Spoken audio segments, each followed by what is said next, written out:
merdeka. Nabi itu harus anak orang merdeka, bukan anak budak. Kalau seandainya memang Hajar itu budak, ya namanya nasab itu kembali ke bapak, bukan ke ibu. Siapa yang bikin nasab dari ibu itu ya mereka-mereka juga. Ya bapaknya Nabi Ismail adalah orang yang merdeka, Nabiullah Ibrahim, Abul Anbiya. Tapi itulah rasa hasad yang muncul. Oh kok ternyata munculnya dari orang Arab, beda ras, ya, rasis kan, beda ras nih. Orang Arab, akhirnya mereka tolak. Mereka maunya Nabi dari Bani Israel aja, nggak mau dari Nabi dari bangsa Arab. Ditolaklah dan teruslah menjadi Yahudi dan Nasrani. Kemudian kaum muslimin di dalam tubuh Islam mau melakukan hal yang sama. Jangan sampai hanya mau mengimani bahwa Allah Subhanahu wa taala Maha Pengasih dan Penyayang. Dan itu yang diulang-ulang. Lupa kalau Allah yang Maha Pengasih dan Penyayang adalah Allah yang adabnya pedih. Dia hanya mengambil yang mudah-mudahnya aja, yang ringan-ringannya aja, akhirnya bermudah-mudahan. Ada juga yang dia takut banget dari Allah, dari azab Allah. Saking takutnya lupa kalau Allah itu Maha Pengasih, Maha Penyayang. Akhirnya overdosis. Jadi ekstremis. Masalahnya ekstremisnya bukan kepada diri sendiri, kepada orang lain. Kepada diri sendiri, tasamuh, memaafkan kepada orang lain, diungkit-ungkit kesalahannya. Oh ini gak sesuai dengan ancaman Allah, ini gak sesuai dengan ancaman Nabi, ini gak sesuai dengan ancaman ini. Semuanya disalahkan. Ekstremis. Dan yang terakhir ada orang yang tidak melihat ayat-ayat kasih sayang Allah, tidak melihat ayat-ayat adab Allah. Mereka hanya melihat dalil bahwa kita itu diperintahkan untuk mencintai. Akhirnya hanya berbicara tentang cinta. Dan ciri khasnya orang yang berbicara tentang cinta lupa bahwa Allah menurunkan azab sehingga ada neraka. Kemudian juga Allah menurunkan janji-janji yang kemudian ada surga. Lupa dengan surga dan neraka. Akhirnya beribadah dengan cinta saja. Kelihatannya indah ya. Jargonnya kalau seandainya nggak ada surga dan neraka, apakah kita akan beramal? Seharusnya kita mencintai Allah hanya cinta saja. Dia lupa bahwa cinta itu akan kalah dengan kenyataan. Kenyataannya adalah surga dan neraka itu ada. Kan jargonnya kan, kalau seandainya surga dan neraka itu nggak ada, apakah kita akan tetap menyembah Allah? Maka seharusnya kita tetap harus menyembah Allah dengan cinta. Jawabannya, cintamu dikalahkan dengan fakta bahwa surga dan neraka itu ada. Ya seperti orang yang sudah dambakan anaknya kiai, ternyata dilamar sama ustadz lain gitu. Wah, secinta apapun kalau bukan akad, nggak sampai akad, ya udah cinta itu merelakan kan. Kalah sama kenyataan gitu. Nah itu juga dalam agama. Faktanya adalah Allah mengancam. Faktanya Allah memerintahkan, memberikan motivasi. Itu faktanya. Maka nggak bisa kemudian kita hanya mengandalkan cinta. Itu pertama. Kedua, orang yang hanya punya jargon cinta, lupa sama surga dan neraka, ujung-ujungnya lupa sama ketaatan dan maksiat. Ujung-ujungnya maksiatnya jalan, taatnya kadang-kadang bolong-bolong, sing penting cinta. Ada nggak yang seperti itu? Kayaknya nggak ada ya, anak sebenarnya nggak ada ya. Kalau anak bilang ada di sini, anak disuruh diceritakan mengada-ngada nanti. Nggak ada kayaknya. Anak hanya cuma menghayal. Kalau ternyata antum menemukan ada, ya berarti antum yang mengatakan ada ya. Ada nggak? Ada. Faktanya seperti itu. Ya namanya juga cinta menghapuskan akal pikiran. Dan padahal kita mengidentifikasi kenyataan ya dengan akal pikiran. Dan kemudian kita mengetahui dari itu dengan akal pikiran. Ini nanti kalau dipotong lagi, buktinya pakai akal. Allah musta'an. Namanya juga syubhat ya. Qaulul haqq urida bihil batil. Nah, kemudian kita menyebutkan syarat-syarat yang terpenuhi tadi, tujuannya adalah agar kita tahu bahwa ketika kita menemukan satu dalil, yang kemudian dari dalil itu kita menyimpulkan, oh ada satu kesimpulan nih yang harus kita imani. Stop, jangan di situ dulu. Sinkronkan dengan dalil yang lain. Oh ada dalil yang kedua nih. Apakah kemudian kita simpulkan hanya dengan dua dalil ini? Stop. sampai kita memahami dalil yang ketiga, keempat, kelima, sampai menyeluruh satu tuntutan dipahami dengan benar, barulah kita boleh mengamalkan dan mengimani. Loh, kapan kita tahu bahwa yang kita imani ini sudah satu part, bukan masih ada membutuhkan part-part lain yang lain? Kita bagaimana tahunya? Tahunya setelah para sahabat yang mereka menyaksikan langsung ilmu ini dari sumbernya, menjadikan ini satu part tertentu. Jadi nggak bisa kemudian kita ngambil satu ayat dari Al-Quran saja, kemudian kita imani, kita amalkan. Bisa. Meskipun kalau kita melihat hikmahnya, para sahabat mereka belajar 5 ayat dengan tafsirnya, dengan hafalannya, dan sekaligus mengamalkan. Tentunya tidak sementah itu. Apa yang bisa diamalkan dari 5 ayat? Kecuali sesuatu yang sudah Rasulullah SAW rangkum, ini bisa diamalkan, amalkan. Dan gak bisa juga dengan hanya Al-Quran, harus ada dalil Al-Hadis. Al-Quran saja nggak bisa kita amalkan sendirian, harus ada Al-Hadis, penjelasan dari Nabi, apalagi satu hadis saja.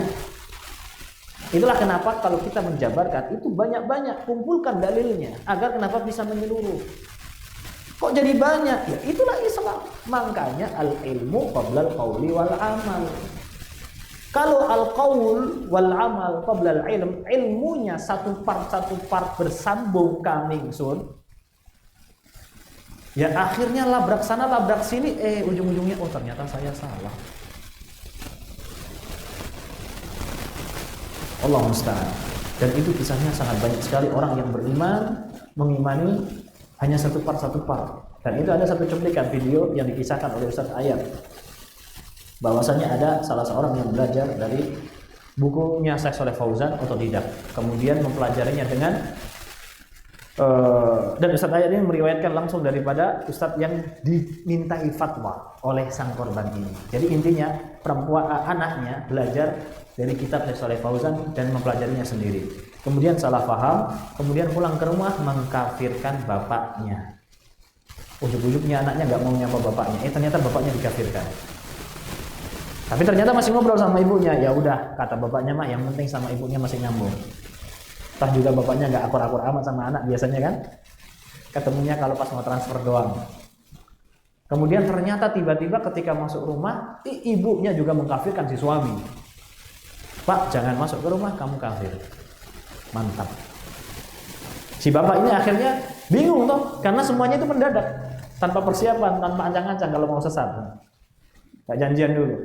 Ya udah, daripada nanti ada hal-hal yang tidak diinginkan semakin jauh, ya udah kalian berdua tetap di rumahku, aku yang keluar. Keluarlah dia. Kemudian curhat ke Ustadz, yang Ustadz ini menceritakan ke Ustadz Ayat, ke Syekh ini. Kata Syekh ini kemudian jawabannya adalah, ya udah nikah lagi aja. Buka cabang, buka rumah yang lain. Rumah yang satu diusir, ya udah kamu cari rumah yang lain. Gitu Pak ya. Bukan tidur di teras. Ya. Kalau disuruh keluar dari pintu rumah Anda, bukan tidur di teras, buka pintu yang lain. Dan ibu-ibu juga diingatkan, jangan sia-siakan suami Anda, karena di luar sana banyak ibu-ibu yang siap membukakan pintu untuk suami Anda. Ya, ini biar ibu-ibu gak sembarangan asal ngusir suaminya ya. Wah, suamiku itu tuwek. Loh, justru yang tuwek-tuwek ini manteng. Ala kulli hal. Akhirnya dia menikah lagi dan punya rumah lagi. Sambil beberapa waktu berlalu, si istrinya akhirnya datang ke suaminya. Dan wallahu a'lam, kisahnya nggak begitu mengetahui dengan detail ditalak atau belum. Karena istrinya ini datang ke suaminya dan minta maaf. Ternyata yang dipelajari itu masih satu part dan 2 part.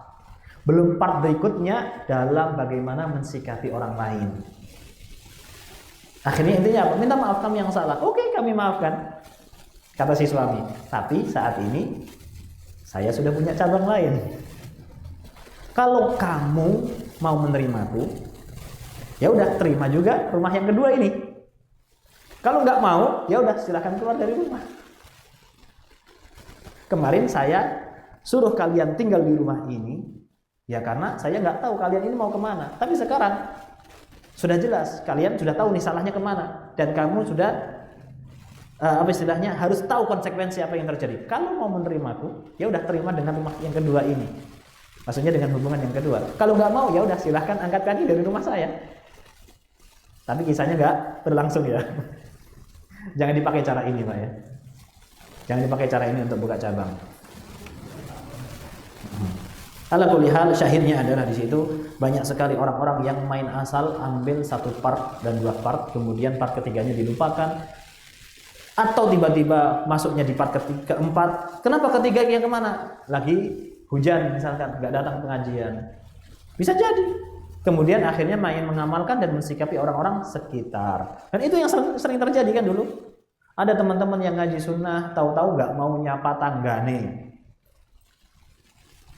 Ada orang yang ngaji sunnah, tiba-tiba ada yang jenggotan, bukannya sama-sama jenggotan, bukannya disalami, tapi lihat, dia memang jenggotan, tapi lihat satu pengajian nggak sama kita. Ada yang seperti itu? Ada. Ingat ya, ini dari Anda yang masih muda, tapi bisa dipastikan ucapan yang Anda sampaikan adalah diamini oleh para senior-senior. Kalau ada pengajian yang menjadikan kita semakin suudzon dengan saudara kita yang lain, semakin merenggangkan hubungan kita dengan saudara yang lain, dari organisasi manapun mereka, pasti pengajiannya butuh diluruskan atau butuh dikoreksi. Mau itu kajiannya berjenggot panjang, mau itu cadaran, mau itu yang cadaran berjenggot. Kalau sampai keluar dari pengajian kok akhirnya nggak mau jawab salam dari saudaranya yang lain sesama muslim, atau nggak mau mengucapkan salam, atau nggak mau ruruan, nggak mau kumpul, maunya eksklusif, ngaji ini kadon, kopi ini kekentalan, jajal, espresso ini dicampur banyu, dan bisa turu istirahat nulis pateng. Ngajinya biar bisa lebih fresh, kekentalan kopi, sepet. Ala kulli hal, seperti itu ikhwah. Kita sudah sebutkan bahwa la ilaha illallah itu membutuhkan ilmu, sudah lewat. Kedua, kita juga membutuhkan keyakinan bahwa yang namanya la ilaha illallah itu juga butuh yakin. Bukan hanya ilmu ya, bukan hanya tahu. Gak cukup tahu aja, tapi juga diamalkan di hati, yaitu apa? Yakin. Kalau tahu tapi kok gak yakin, tetap batal. Nah, setelah tahu dan kemudian yakin, kemudian kita juga harus nerimo. Nerimo itu ya gimana? Gak menolak. Gak menolak, ya nerima. Karena kenapa? Ada yang mereka beriman, yakin itu benar, tapi gak nerimo. Kenapa? Karena ada konsekuensi. Kayaknya bener deh, Tuhannya cuma satu itu ya masuk akal. Kayaknya kalau semua yang non Tuhan itu makhluk dan diutus masuk akal deh. Tapi entarlah daging babi masih lebih enak, misalkan. Nah ini nggak bisa kemudian dia dikatakan oh dia yakin, dia benar, dia tahu, berilmu, dia Islam. Nggak bisa, karena dia harus menerima bahwa semua syariat Islam ini juga terkantung dalam la ilaha illallah. Dan kita masuk dalam poin yang keempat, yaitu syarat yang keempat, inqiyad al-munafilit tark. Inqiyad itu patuh. Yang tadi nerimo, yang keempat patuh. Jadi orang yang nerimo nompo tapi juga mau tunduk dengan apa yang ada di dalam konsekuensi la ilaha illallah. Itu yang dimaksudkan dengan inqiyad. Kata Allah Subhanahu wa taala, "Wa may yuslim wajhahu ila Allah wa huwa muhsin, faqad istamsaka bil 'urwatil wuthqa." Sifat dari seorang yang muhsin, orang yang memiliki derajat tertinggi dalam keislaman adalah yuslim wajhahu, pasrah patuh kepada Allah Subhanahu wa taala, ila Allah azza wa jalla. Yang udah pasti berarti apa patuh dalam hal apa? La ilaha illallah apa yang dipatuhkan? Ya patuh bahwa Tuhan yang berhak untuk disembah hanya Allah Subhanahu wa taala. Ya juga patuh. Kalau kita patuh bahwa hanya Allah Subhanahu wa taala saja yang berhak disembah, kita juga harus patuh kepiye carane ibadah. Kan kita harus beribadah kepada Allah. Nah, juga kita harus tahu gimana cara ibadahnya. Itu yang dimaksudkan dengan patuh. Bukan kemudian bikin-bikin sendiri cara ibadahnya. Yang penting niat saya ibadah kepada Allah. Nggak bisa. Nggak bisa improvisasi. Karena yang namanya patuh, kata Allah, wa may yuslim, pasrah, patuh, mengarahkan wajhahu ilallah. Itu maksudnya ya berarti patuh dengan bagaimana cara ibadahnya kepada Allah. Kenapa kok harus patuh dengan caranya? Karena Allah lah yang meminta dirinya disembah, Allah pula lah yang menurunkan cara bagaimana beribadah. Berarti kalau ngaku-ngaku saya patuh sama Allah, tapi ketika Allah perintahkan untuk ibadah dengan cara tertentu, kok nggak dilakoni? Ya nggak bisa. Nggak bisa. Allah mintanya sholat itu 5 waktu, bukan seminggu sekali. Ya patuh. Seminggu sekali masih didiskon lagi jadi setahun 2 kali. Itu pun kalau nggak macet di mudik. Wah itu sangar gitu. Nah itu patuhnya dari mana? Disuruh sholat aja yang sampai nabinya dalam pensyariatan sholat ini sampai dipanggil ke langit ke-7. Hanya satu-satunya ibadah yang penurunan wahyunya langsung dari Allah kepada Nabi kita, dipanggil ke langit ke-7, di Isra Mi'rajkan, sampai para sahabat itu kacau menghadapi kabar besar itu, disiksa, dikira gila karena kabar ini besar. Itu untuk sholat. Ujung-ujungnya ngakunya patuh, beriman tapi enggak manut. Nah, itu. Dan firman Allah Subhanahu itu barusan surat Luqman ayat 22 ya. Saya tuliskan di situ Luqman 22. Silakan ditulis atau di searching. Masya Allah sekarang itu modern ya. Itu coba mungkin tulisannya bisa diklik. Anak sering loh kalau megang buku gini nih, sering kadang-kadang refleks aja tangan gini. Kok nggak ngezoom ya? Kebanyakan punya PDF kayak ini. Ilmunya lewat PDF bajakan. Allah musta'an. Yang kedua, firman Allah dalam surat An-Nisa ayat 125. Wa man ahsanu dinan mimman aslama wajhahu lillahi wa huwa muhsin wattaba'a millata Ibrahim hanifa. Wa man ahsanu dinan. Lalu apakah ada yang lebih baik daripada agama? Ini pertanyaan yang menunjukkan jawabannya. Istingkari. Apa ada yang lebih baik? Maksudnya ya ini yang paling baik. Agama seseorang yang patuh aslama wajhahu lillah wa huwa muhsin, dan dia adalah orang yang berusaha memperbaiki dirinya dan menjadi orang yang baik. Muhsin, orang yang ihsan, martabat tertinggi daripada keislaman ya, yaitu adalah orang yang berusaha menyempurnakan segala keislamannya, keimanannya. Intinya adalah bagaimana dia pasrah dan patuh kepada Allah Subhanahu wa taala. Jadi ketika syariat itu turun, di balik syariat yang mewajibkan kita la ilaha illallah, bukan karena patuh kepada pengakuan manusia, bukan karena kita ingin dibilang alim, tapi karena Allah yang memberikan segalanya kepada kita, meminta itu. Jadi misalkan kita disuruh sholat, ayo sholat 5 waktu yang rutin, males, anak gak munafik, anak gak mau munafik, berangkat ke masjid rapi-rapi, tapi hati saya mengingkari. Anak nggak khusyuk ketika sholat. Ya udah ketika anak nggak mau, belum khusyuk, belum mencintai. Nah ini bersembunyi di balik cinta, padahal malas. Padahal anak belum mencintai sholat, tapi anak memaksakan berangkat ke masjid. Anak nggak mau munafik, anak nggak mau sok alim. Loh, kita ke masjid itu bukan mau sok alim dan alimnya, tapi karena wajib. Mau cinta nggak cinta, kita wajib sholat. Itu tadi loh. Cinta itu akan kalah dengan kenyataan. Mau kita belum cinta sholat, kenyataannya kita wajib sholat. Tapi anak belum khusyuk, ya tetap sholat. Gimana mau khusyuk kalau belum sholat? Tapi ketika sholat gak bisa khusyuk, apalagi gak sholat. Tambah gak khusyuk lagi kan? Jelimet ya. Ana kulli hal, jawabannya gimana itu? Saya gak mau munafik. Sholat tapi aslinya hatinya terpaksa, mending lebih baik nggak sholat. Itu seperti orang yang nggak mau dikenal sebagai munafik, tapi lebih menunjukkan syiar non muslim. Sopan ya, non muslim ya, aman ya, non muslim ya. Munafik itu apa? Menunjukkan amalan, tapi hatinya mengingkari. Nah, orang yang hatinya mengingkari dan perilakunya mengingkari, apa namanya? Non muslim. Apa Pak? Nah itu Pak. Jangan jauh dari nik Pak. Aman Pak. Ngapunten Pak, soalnya jenggot saya lagi diawasi Pak. Ini bukan saya takut, tapi cari aman. Sama aja Pak ya. Enggak punya orang dalam ya Pak. Itu yang dimaksudkan. Gak mau kelihatan munafik kok malah menunjukkan kenon muslimannya. Sisa, bukan sisa ya jangan.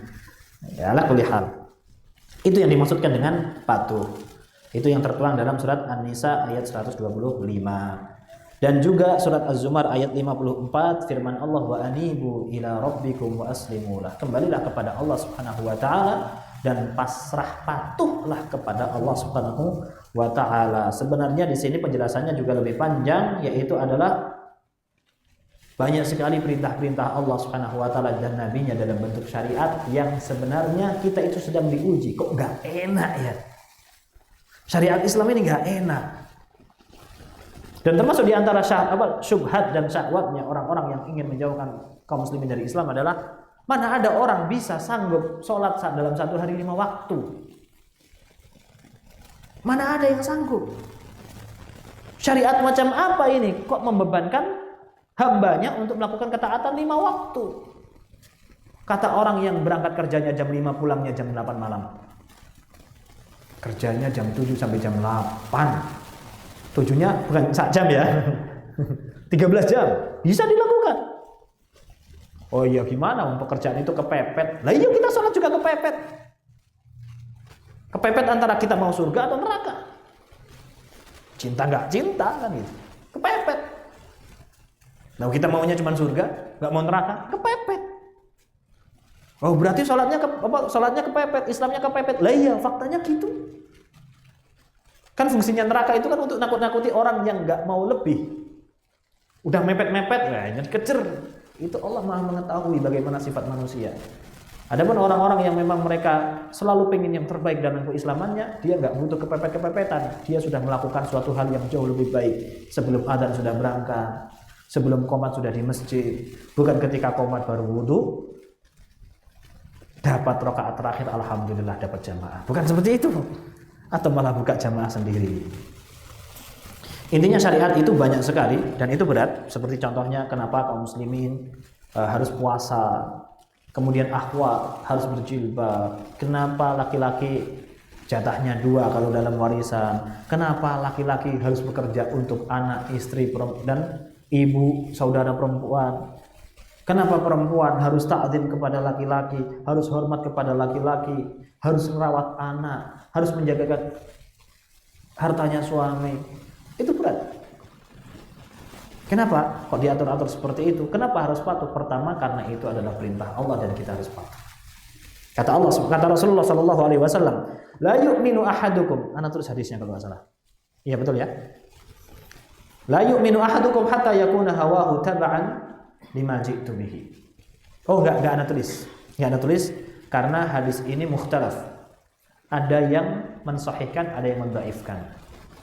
Dan yang termasuk mendhaifkan adalah Imam Al-Bani. Penjelasannya panjang, di sini ada Imam Al-Bani, ada Ibnu Rajab. Tapi secara arti sesuai dengan firman Allah Subhanahu wa taala sehingga para ulama masih menukilkannya. Yaitu tidak sempurna keimanan seseorang sampai hawa nafsunya mau tunduk dengan apa yang didatangkan oleh agama. Bahkan para sahabat pun juga mereka yang dijanji surga oleh Rasulullah SAW nggak ada yang suka perang. Dalam surat Al-Baqarah apa? Sesuatu yang kalian cintai bisa jadi itu adalah suatu hal yang buruk, dan sesuatu yang kalian benci bisa jadi itu adalah hal yang baik. Menunjukkan kaum muslimin di zaman Nabi di masa keemasan mereka juga ada suka dan benci. Siapa yang suka diajak perang panas-panas? Yang lakinya harus ninggalin rumah, lawang berangkat mondok aja susah, apalagi berangkat perang. Dan yang ditinggal ini anak pamit mudik seminggu, pulang ke tempat kembali kerja, berat. Apalagi pamitnya perang, nggak ada jaminan pulang. Sing dipamiti ini, jaminannya adalah imma suaminya akan pulang lagi dengan luka-luka atau tidak akan pulang sama sekali. Berat. Itu perjuangan di masa itu. Alhamdulillah kita sudah melewati masa-masa itu. Tapi dengan itu, hawa nafsunya, keinginan nyaman-nyamannya harus mau dikalahkan, tunduk dengan apa yang Rasulullah bawa. Yang kelima, syarat yang berikutnya adalah as-sidqu al-munafi lil kadzib. As-sidqu itu jujur. Lawan katanya adalah dusta. Atau membenarkan, lawan katanya mendustakan. Harus jujur. Setelah patuh, setelah menerima juga jujur. Kenapa? Karena la ilaha illallah itu akidah dalam diri kita sendiri dan antara kita dengan diri kita kepada Allah Subhanahu wa taala. Kalau kepada diri sendiri saja kita masih berbohong, lalu bagaimana dengan orang-orang sekitar kita? Salah satunya yang paling sering orang itu membohongi diri sendiri. Ini dia membohongi diri sendiri. Pada dasarnya hatinya dia sedang rancu, tapi dia sering mencari pembenaran. Yaitu apa? Saya tidak perlulah sampai sholat-sholat. Yang penting saya nggak pernah nyalah ke orang lain. Saya nggak pernah jahat. Kalau orang butuh saya kasih. Orang butuh bantuan saya bantu. Nggak pernah saya ganggu orang. Anak saya kasih makan. Mau sekolah saya sekolahkan. Nggak usah. Mungkin saya nggak sholat nggak apa-apa. Tapi yang penting saya bukan orang yang jahat. Pada dasarnya dia berbicara seperti itu dalam kondisi hatinya rancu. Kenapa? Karena orang berangkat sholat itu bukan kebutuhannya Allah untuk disembah, tapi kebutuhan si hamba sendiri. Buktinya apa? Tanyakan kepada orang-orang yang mu'allaf, tanyakan kepada orang-orang yang akhirnya dari jauh agama kemudian mendekat kepada agama. Apa yang mereka rasakan pertama kali? Sholat itu adem. Sholatnya di Muda AC-nya nyala semua. Ternyata tenang sholat itu. Nikmat. Dan kita yang dari kecil sholat terus, alhamdulillah mungkin tidak meninggalkan sholat, nggak pernah meninggalkan sholat, kecuali ketika sakit, nggak tahu betapa perubahan sholat itu besar. Sampai kita akan mau memperbaiki kemampuan sholat kita. Tapi kalau kita mau muhasabah, berapa sering ketika kita bangun pagi, apa yang kita pikirkan? Aduh, lupa absen. Aduh, nanti ada rapat. Aduh, lali, durung ngirim paving. Waduh, keripiknya durung digoreng. Pertanyaannya, itu masalahnya berbahaya buat keluarga kita tidak? Tidak. Masalah yang kita pikirkan itu masalah-masalah simpel. Dan kita nggak cemas di situ. Bangun pagi pikiran kita, wah anakku durung mangan ya. Masih makan apa ya? Sesimpel itu kemudian kita akhirnya, ya tak kerjalah nanti dapat makanan. Sesimpel itu, pikiran kita bisa tenang bahkan dalam himpitan ekonomi. Gak yang sampai kalut, gila, stres, pikiran banyak numpuk. Tapi Allah Subhanahu wa taala lah yang lapangkan hatinya ketika menghadapi masalah yang besar, seolah-olah ya masalah seperti itu aja. Berangkat ke kasur, ketiduran lagi. Itu nikmat loh itu. Dibandingkan dengan orang yang berangkat tidur, berusaha tidur sampai minum obat agar bisa tidur. Saking kacaunya pikiran. Salah satu nikmatnya kita sholat. Kita butuh kepada sholat adalah kita mau sebanyak apapun pikirannya, belum nyetel alarm sudah kesirep. Anda tanya ke antum, berapa kali istri antum mengirim voice note ketika pagi hari rekaman ngoroknya antum? Gak relate ya? Anak sendiri berarti. Pagi hari dapat kiriman voice note dari istri. Oh, tadi malam ngorok lagi anak. Kalau enggak, tadi malam dapat kiriman anak ngelindur. Sebanyaknya pikiran, belum besok belajaran ngajar apa ya, mau persiapan materi kajian dan sebagainya. Banyak pikiran ini taruh di kasur, lama. Itu nikmat. Bahkan saking nikmatnya keimanan ini, pasukan Badar di hadapan musuhnya cuman bawa pisau kecil-kecilan, musuhnya 1000 full pasukan dengan pedangnya, tombaknya, panahnya. Pasukan Badar yang cuma 313. Apa yang tertimpa menjelang pertempuran? Ketiduran. Pedangnya sampai jatuh. Itu kalau seandainya kita melihat, arep perang keturun. Kita aja mau berangkat naik kereta nggak bisa tidur. Apalagi besok akad misalkan, nggak bisa tidur, ya Mas. Besok akad nggak bisa tidur, kepikiran. Ini depan musuh mau perang, pedangnya jatuh karena ngantuk ketiduran, microsleep. Kenapa? Karena saking tenangnya. Itulah keislaman. Jadi istilahnya segala kesusahan tadi itu adalah karunia dari Allah Subhanahu wa taala, dan kita, hawa nafsu kita harus mau nggak mau tunduk kembali kepada sahabat tadi yang menemukan syariat ini susah. Tapi mereka tahu di balik kesusahan ini adalah ada kenikmatan yang Allah Subhanahu wa taala janjikan. Itu yang dimaksudkan dengan apa itu? Inqiyad. Bukan ya, kita masuk dalam jujur. Jujur, kita sudah masuk dalam jujur. Kemudian dalam firman Allah Subhanahu wa taala dalam surat Al-Ankabut ayat 1 sampai 3, Alif Lam Mim, ahasiban nasu ayyutraku ayyaqulu amanna wa hum la yuftanun. Alif Lam Mim, apakah manusia itu mengira akan ditinggalkan begitu saja berbicara ayyaqulu amanna, aku beriman dengan Allah, wa hum la yuftanun. Apakah cukup dia ngaku aku beriman dengan Allah kemudian enggak diuji? Walaqad fatanna alladziina min qablihim, orang-orang sebelum mereka, orang-orang setiap generasi kita, sebelum generasi Islam, mereka yang Islam dengan syariatnya masing-masing, setiap yang masuk Islam pasti diuji. Adapun umat ini, ujian kita, fitnah terbesar kita adalah harta. Itulah biasanya orang yang hijrah belum tikar. Sebelumnya motornya Innova, setelah hijrah jualan pop es. Sering kan? Sebelumnya Masya Allah rumahnya bagus, merong-merong, setelah hijrah jualan kebab. Sering terjadi. Istrinya biasanya kesana kemari, ada arisan, tahu-tahu ikutan jualan sama suaminya. Itu sering terjadi. Bahkan ada yang sampai kondisinya nggak bisa diceritakan, sangat parah. Ya itulah ujian umat ini. Kata Allah, ahasiban nasu ayyutraku ayyaqulu amanna, apakah mereka mengira mereka akan cukup ditinggalkan begitu saja untuk ngomong amanah wa hum la yuftanun, tanpa diuji? Walaqad fatanna alladziina min qablihim, sudah kami uji generasi sebelumnya dengan ujian yang sangat berat, sampai seorang nabi Ayyub diuji dengan ujian yang sampai kehilangan semuanya selain keimanannya kepada Allah Subhanahu wa taala. Fala ya'lamanna Allahu alladziina shadaqu wa la ya'lamanna al-kadzibin, agar Allah membedakan mana orang-orang yang jujur dan mana orang-orang yang mereka itu bohong.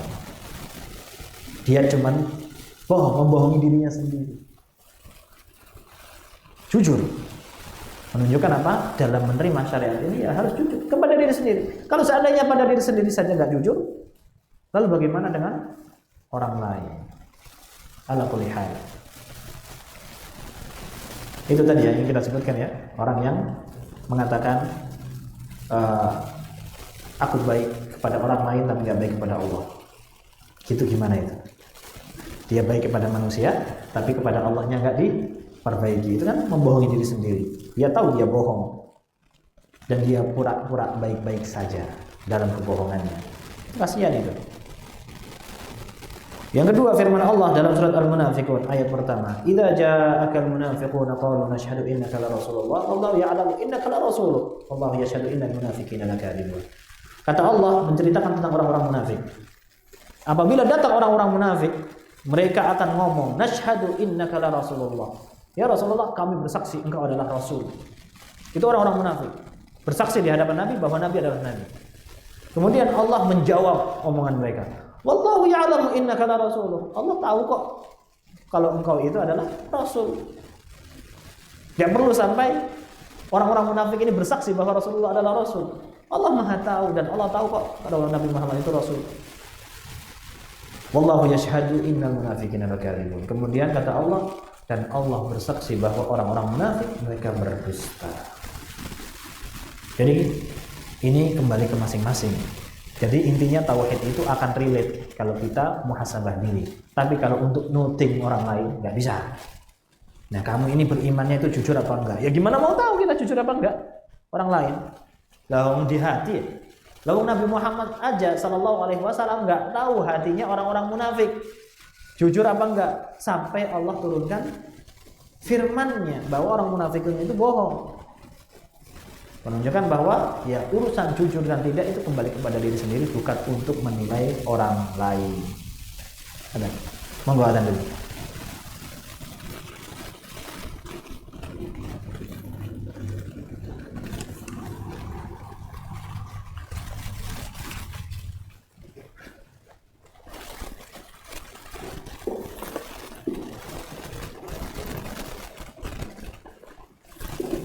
Masih banyak.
Kemudian kata Rasulullah sallallahu alaihi wasallam dalam satu hadis yang disahihkan oleh Imam Bukhari rahimahullahu taala, "Ma min ahadin yashhadu an la ilaha illallah wa anna Muhammadar Rasulullah sidqan min qalbihi illa harramahu Allah 'alan nar." Barang siapa, tidaklah ada satu orang pun yang dia bersaksi bahwa Allah Subhanahu wa taala tiada sesembahan yang berhak selain dirinya, dan juga bahwa Nabi Muhammad sallallahu alaihi wasallam adalah rasulnya, sidqan min qalbihi, jujur daripada hatinya, illa harramahallahu 'alan nar, Allah akan haramkan dirinya daripada api neraka. Tapi yang mengharamkan dirinya dari api neraka Allah, ya Allah, bukan tokoh agamanya. Apalagi sampai dijemput sama tokoh agamanya, dimatikan nerakanya. Sangat. Itu menunjukkan apa ya? Memaksakan cinta bisa lebih besar dari kenyataan. Gitu. Hadis yang berikutnya, hina 'allama Rasulullah sallallahu alaihi wasallam al-Arabiyyah syara'i' al-Islam. Ketika Rasulullah sallallahu alaihi wasallam mengajarkan kepada orang Badui syariat Islam. Orang Badui ini karakternya simple-simple, pendek-pendek. Ya karena tinggalnya jauh daripada peradaban dan pendidikan. Hidupnya yang penting bermanfaat, cepat, singkat, sat-sat. Nah, itu orang Badui ini. Nah, jadi kalau di kota kok pingin hidupnya yang simple-simple, kajian-kajian kalau bisa jadikan 2 menit semua. Nah ini tinggal di kota pingin jadi Badui. Nabi mengajarkan kepada orang Arabi syariat Islam. Kemudian kata orang Arabi ini, wallahi ana tidak akan menambahkan apapun dari apa yang diajarkan Nabi. Ya udah, itu meskipun sedikit, ya udah sedikit itu aja. Pengen tak patengi. Ana mau nggak mau nambahi lagi. Wala anqus minha. Ana juga nggak mau mengurangi. Yang disuruhkan A B C, ya udah A B C aja, nggak lebih, nggak kurang. Kemudian kata Nabi Shallallahu Alaihi Wasallam, aflaha in sadaq. Dia telah menemukan arti daripada keislaman ini, sukses lah ya. Kalau seandainya dia jujur dari omongan tadi. Jadi harus jujur. Minimal kepada diri sendiri. Kemudian yang berikutnya syarat yang ke berapa itu? 6 ya, adalah ikhlas. Semua itu memang karena Allah Subhanahu wa taala. Allah berfirman dalam surat Az-Zumar ayat 3, "Ala lillahi dinul khalis." Ala lillahi dinul khalis. Tidaklah hanya untuk Allah Subhanahu wa taala agama ini yang ikhlas. Murni memang hanya untuk Allah Subhanahu wa taala. Dalam surat Al-Bayyinah ayat 5, "Wa ma umiru illa liya'budullaha mukhlishina lahud-din hunafa." Tidaklah seorang hamba itu diperintahkan kecuali untuk ikhlas kepada Allah, mengikhlaskan, mengesahkan Allah hanya untuk Allah saja. Kata Allah Subhanahu wa taala, kata Rasulullah sallallahu alaihi wasallam, "Innallaha harrama 'alan nari man qala la ilaha illallah yabtaghi bidzalika wajha Allah." Sesungguhnya Allah mengharamkan api neraka kepada orang yang mengucapkan la ilaha illallah hanya mengharapkan wajah Allah Subhanahu wa taala. Ikhlas lillahi taala. Bukan karena mertuanya ternyata berjenggot. Enggak. Ana pengen hijrah. Kenapa? Karena pengen dapat akhwat bercadar misalkan. Itu niatnya wallahu a'lam. Ana pengen belajar agama, pengen hijrah, pengen memperbaiki keislaman ana biar punya circle orang-orang yang ngaji. Pengen cuma punya circle, punya teman tongkrongan yang nyambung, atau pengen supaya ya apa aja ya, bisa dapat pekerjaan misalkan. Ternyata bosnya jenggotan. Nah, biar bisa kerja, syaratnya ternyata harus sholat 5 waktu. Ya udah dia latihan sholat 5 waktu, bangun subuh, biar bisa kerja. Ada ya? Pekerjaan mensyaratkan sholat 5 waktu, ada ya? Ada. Itu cara ngeceknya gimana ya HRD? Nah, di absen. Sabda Nabi yang berikutnya, as'adun nasi bi syafaati man qala la ilaha illallah khalisan min qalbi. Orang yang paling bahagia menerima syafaatku di hari kiamat adalah orang yang mengatakan qala la ilaha illallah ikhlas daripada hatinya, memang hanya mengharapkan wajah Allah Subhanahu wa taala. Dan yang terakhir sebenarnya ada kelewatan cinta. Tapi cinta ini pembahasannya cukup lebar. Tadi sudah ana spoiler ya pembahasan tentang cinta ini, karena memang cinta ini bahaya. Karena siapapun di antara kita mengenal apa itu cinta, tapi tidak semua di antara kita tahu firman-firman Allah tentang kasih sayang sang Rabb. Tidak banyak di antara kita tahu bahwa Allah itu maha pedih azabnya, tapi setiap kita pasti tahu apa itu cinta. Karena itu muncul daripada hati kita. Bahkan kadang-kadang kita berharap roja, dan kadang-kadang kita juga takut khauf, kadang-kadang juga kita kaitkan dengan cinta. Seolah-olah cinta itu mendominasi dalam diri kita. Nah, itu nanti kita akan bicarakan, karena cinta itu juga ibadah. Bahaya kalau sampai salah alamat, bisa berantakan semuanya. Maka kita langsung ujungkan ke akhir, yaitu adalah semua itu syaratnya adalah harus mengingkari apa yang disembah selain Allah Subhanahu wa taala. Percuma kalau seandainya semua diyakini, berilmu bahwa Allah yang disembah, patuh, nurut, ikhlas, nggak bisa sih. Ikhlas kalau seandainya ada yang lain. Tapi bersama dengan itu dia mengetahui bahwa ada eksistensi Tuhan yang lain yang layak disembah. Batal semua. Rusak semua. Kok bisa rusak? Ya tujuan dari tadi semua adalah mengikhlaskan lillah, hanya untuk Allah Subhanahu wa taala. Kok mengakui adanya eksistensi Tuhan yang lain, berantakan semuanya. Maka syarat yang ke-8 ini sebenarnya yang terakhir, tapi kita jadikan ke-7 adalah harus meniadakan semua selain Allah Subhanahu wa taala. Adapun bagi yang merasa Tuhannya enggak hanya satu, enggak usah tersinggung dengan ucapan ana. Nggak usah tersinggung dengan syariat Islam. Ini bukan radikal, tapi ini Islam. Ayo lakum dinukum waliyadin. Toleransi itu adalah masing-masing. Nggak usah ngurusin agamanya orang Islam. Orang Islam Tuhannya cuma satu. Kita nggak bakal kisruh itu hanya yang banyak. Tapi jangan kisruhi kami yang Tuhannya satu. Oh, Pancasila kita adalah ketuhanan yang Maha Esa. Oh ya, salam. Jadi dalil kita Al-Quran apa Pancasila? Nah, mau dibawa di mana nih ucapannya ini? Dalilnya adalah sabda Nabi sallallahu alaihi wasallam, "Man qala la ilaha illallah." Barang siapa yang mengatakan la ilaha illallah wa kafara bima yu'badu min dunillah, dan mengingkari semua yang disembah selain Allah, haruma maluhu wa damuhu, maka telah diharamkan darah dan hartanya. Maksudnya adalah dia menjadi seorang muslim yang enggak boleh ditumpahkan darahnya, yang harus dilindungi kehormatannya, hartanya dan sebagainya. Ya tentunya ini bukan berarti kemudian yang lainnya boleh ditumpahkan ya. Ada pembicaraannya nanti adalah bagaimana dengan non muslim yang sama-sama berupaya menjaga keamanan bersama dengan kaum muslimin. Maka juga mereka harus dijaga keamanannya. Wa hisabuhum 'ala Allah, dan urusan nanti pahala, perhitungan dan sebagainya itu kembalinya kepada Allah Subhanahu wa taala. Jadi intinya harus mengingkari. Nah, dari semua dalil yang kita temukan, man qala la ilaha illallah yabtaghi bidzalika wajha Allah, kemudian shadiqan min qalbihi, kemudian di sini wa kafara bima yu'badu min dunillah. Kok syaratnya jadi banyak? Man qala la ilaha illallah kok jadi banyak versinya? Ini bukan mengada-ngada, tapi memang Rasulullah memberikan gambaran, tuntutan dan konsekuensi dari la ilaha illallah. Itu memang enggak sesimpel cukup tahu aja, yang penting yakin. Enggak. Kalau kemudian yang penting yakin la ilaha illallah, ya berarti dalil-dalil yang lain tadi kemana larinya? Di sini misalkan yang disebutkan harus mengingkari apa yang disembah selain Allah. Hadis ini sahih diriwayatkan oleh Imam Muslim, sabda Nabi juga bersabda. Nah, hadis ini mau dikemanain? Kemudian harus jujur daripada hatinya, harus patuh dengan perintah-perintahnya. Ini hadis mau dikemanain? Kalau diimani yang namanya tauhid la ilaha illallah, sing penting yakin. Betul, memang harus yakin, tapi nggak cukup cuman yakin, harus patuh, harus yang lainnya.